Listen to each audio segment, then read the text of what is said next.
Hello everybody and welcome. In this video I'm going to answer the question, can you use Google Photos on the iPhone?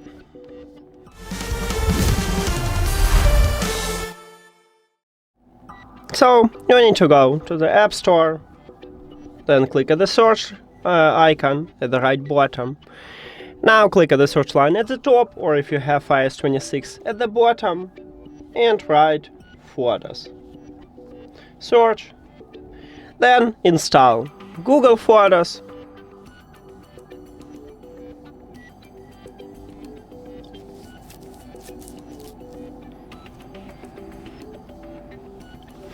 Then open it.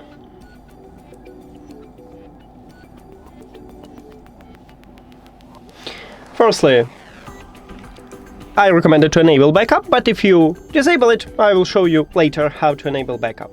So, you need to select your current account, get started.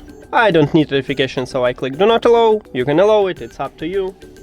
Now, we need to allow full access. You can also select limited access, but I want to allow full access to my Google Photos.